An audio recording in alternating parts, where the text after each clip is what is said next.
Tenemos en línea a Jorge Fernández Díaz, reconocido escritor, periodista, autor de 10 novelas, gran cantidad de cuentos, ensayos, crónicas.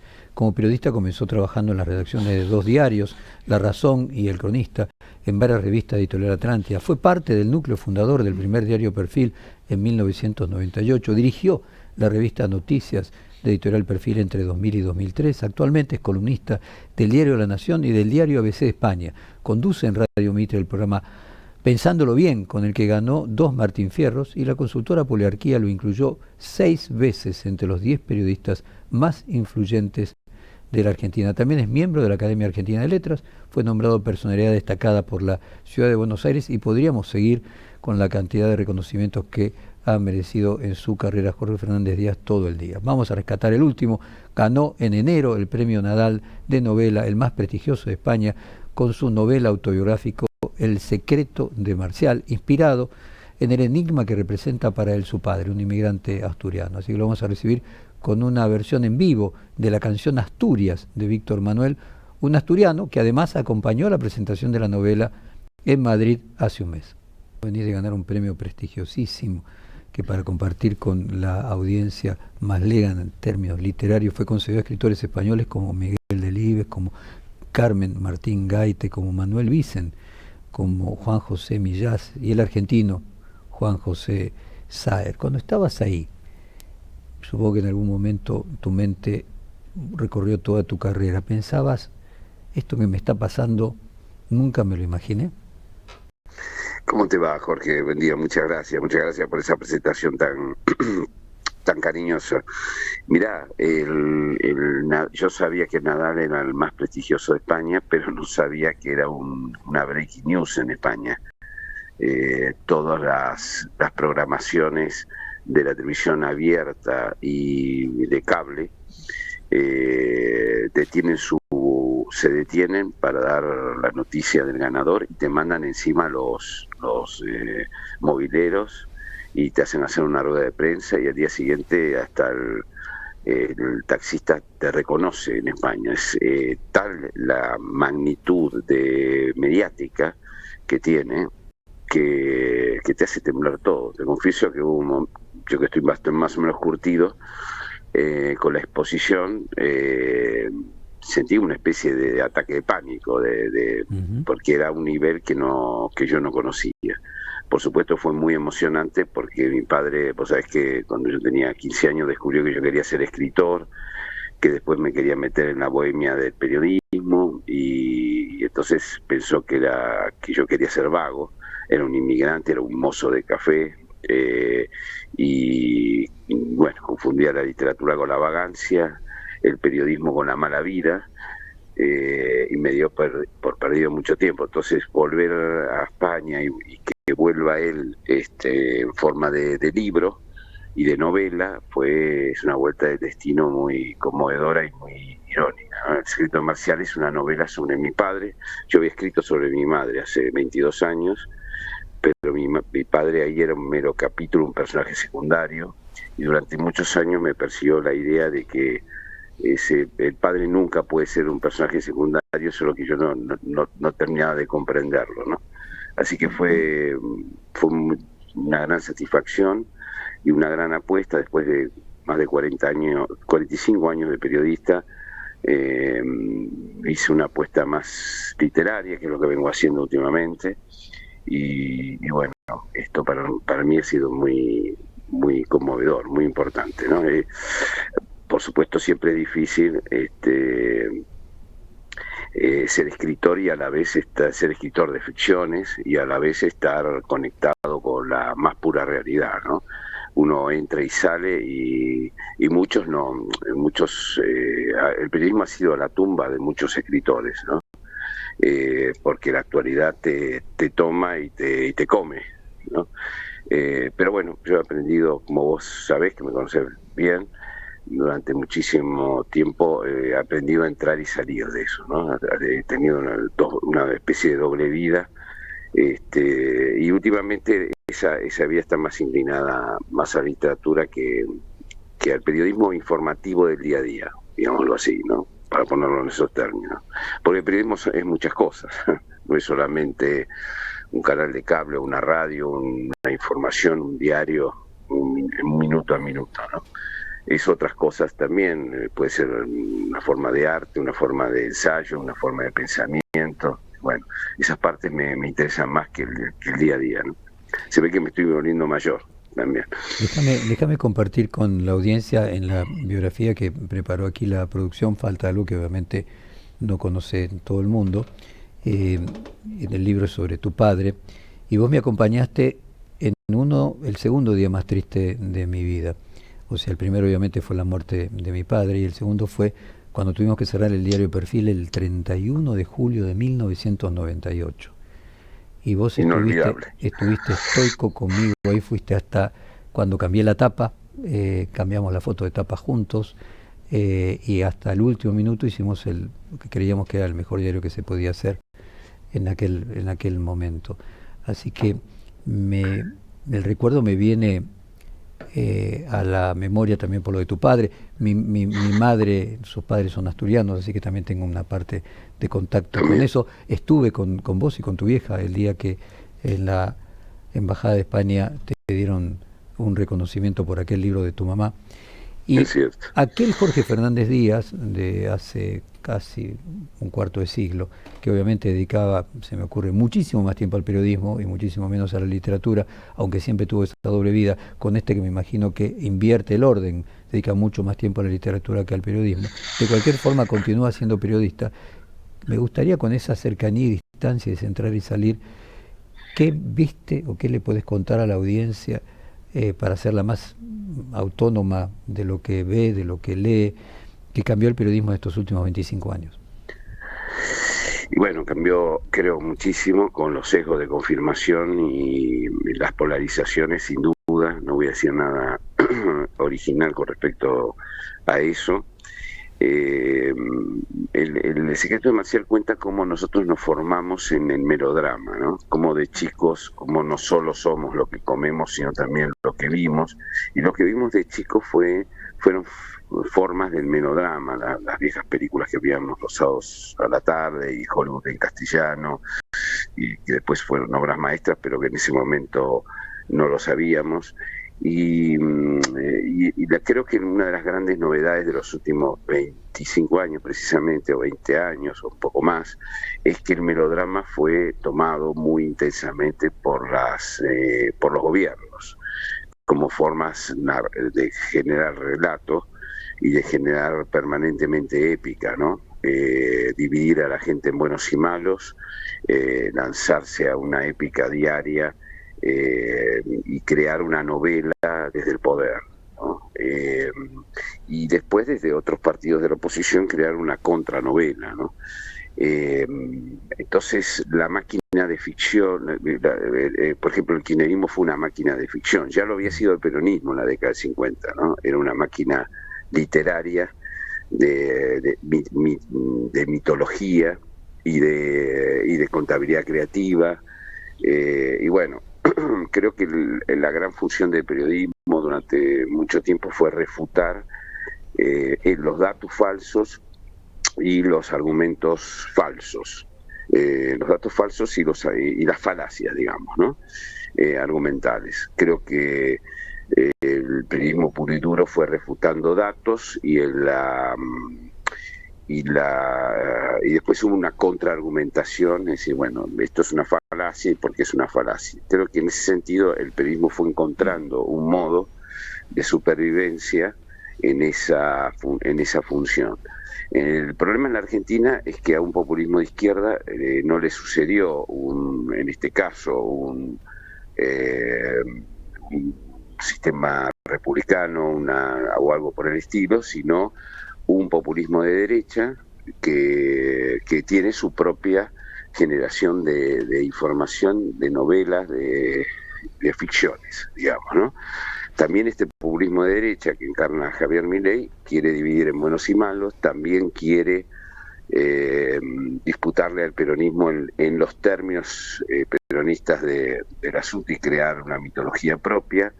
Y está todo el día operando con contabilidad creativa, con datos, con medias verdades, imponiendo criterios De la misma manera, yo creo que Milei admira dos cosas, ¿no? Las dos experiencias más exitosas de construcción de poder, que fueron el menemismo por su lado y el kirchnerismo por otro.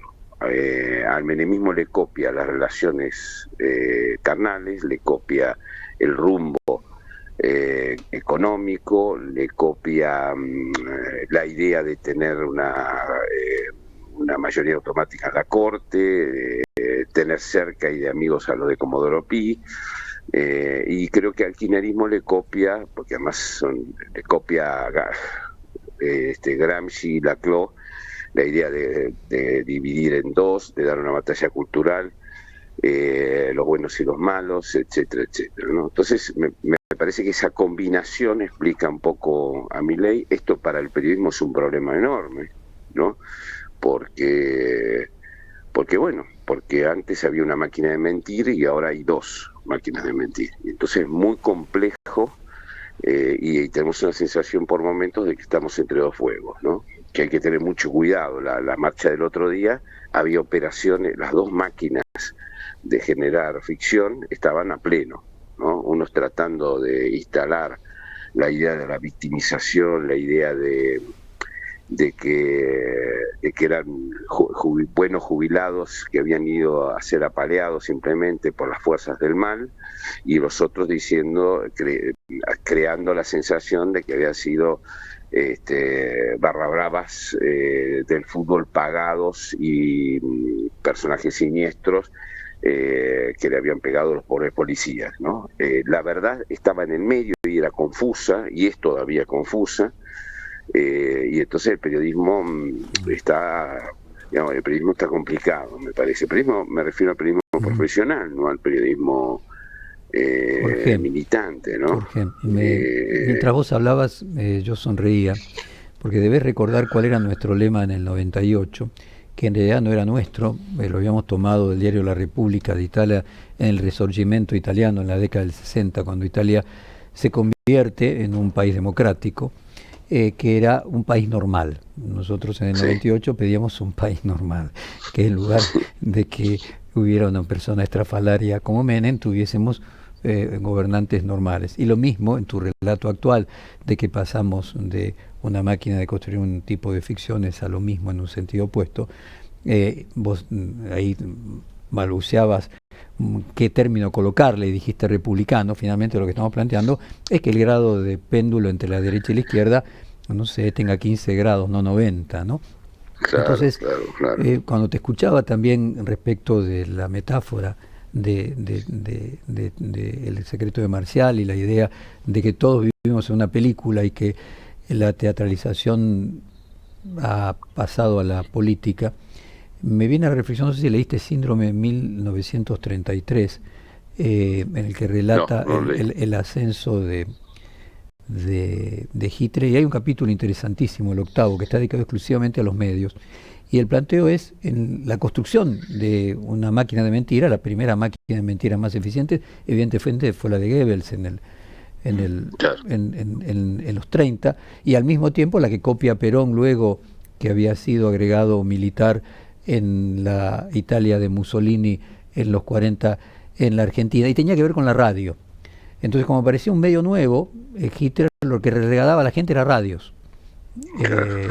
Y uno lo que podría decir es que luego la teatralización de la política pasó a la televisión, y ahora pasa a las redes sociales, pero lo que tenemos pareciera ser es que la política es cooptada por la teatralización. Ahora, ayer, en realidad, citando una columna genial de Luis Costa, el sociólogo Luis Costa, él decía que en realidad lo que ganó es la política, porque la política hoy copó al periodismo. Es decir, la política tiene un discurso agonal en donde cada parte aprovecha el error de la otra para potenciar su supuesta virtud y sus aciertos para agrandarlos, y la discusión es una discusión, podríamos decir, como decía Clausewitz, es la guerra por otros medios.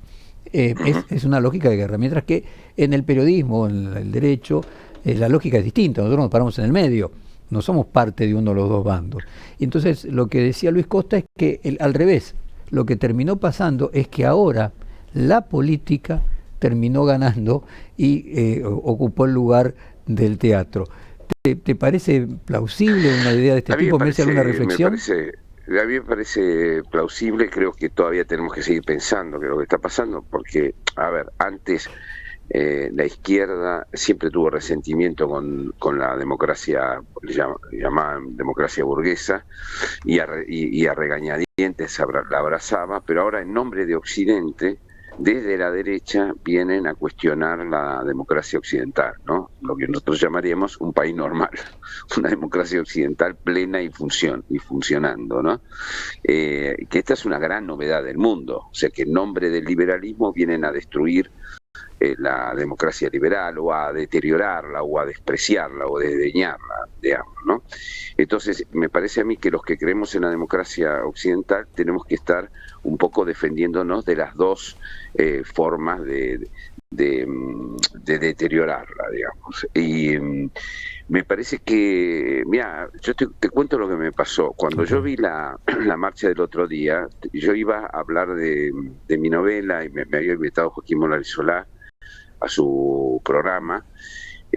Yo iba a hablar del secreto de Marcial, pero claro, se había armado un lío gigantesco en la plaza, y yo fui al aire y dije lo que me parecía, y repito que hay una parte de verdad en lo que estaba diciendo, que era que no se podía, la idea de llevar barras bravas a una manifestación deslegitima deslegitima cualquier clase de movilización, cualquier clase, porque las barras bravas, hay que entender un poco su funcionamiento, tienen que ver con la política principalmente del peronismo, pero no solo del peronismo, en los últimos 25 años han sido fundamentales han sido ejércitos del narcotráfico, ha sido vínculos entre narcotráfico, mafia y política. Entonces, llevar a barras bravas, involucrar a barras bravas en cualquier manifestación degrada completamente la mejor y la más noble de todas las causas, ¿no? Yo dije esto porque, digamos, se había instalado la idea de que las hinchadas habían sido convocadas a participar de la manifestación. Y yo pensé, bueno, las barras bravas, y además el gobierno decía, hay barras bravas ahí, y se veía gente del fútbol produciendo daños. Di por hecho que era verdad que los barras bravas estaban involucrados, que las barras bravas principales de la Argentina estaban involucradas.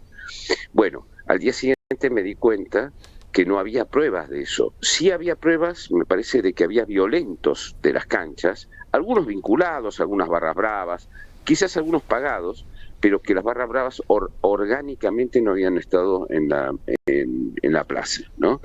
Y que tenían coartadas, no habían ido a la plaza por coartadas.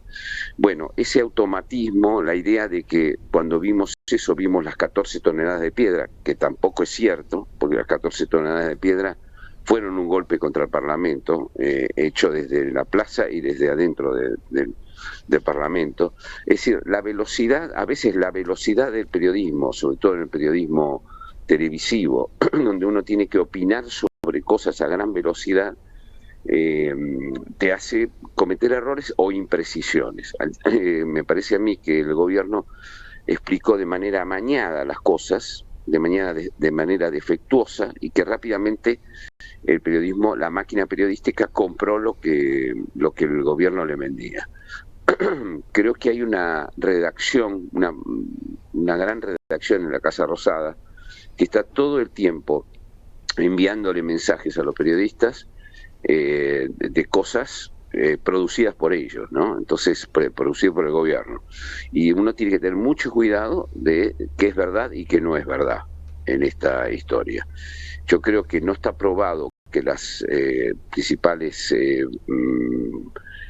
patotas hayan estado involucradas. Sí me parece que empieza a vislumbrarse con el tiempo, pero el gobierno no ha aportado pruebas todavía de que algunos violentos de las canchas fueron pagados, y por ahí vuelven a ser pagados mañana, ¿no? Hay que tener mucho cuidado. Mañana es un día absolutamente clave. Pero bueno, el Ministerio de Seguridad dijo que el policía que hirió a Grillo hizo lo correcto, estaba dentro del protocolo y se vio que claramente no era así.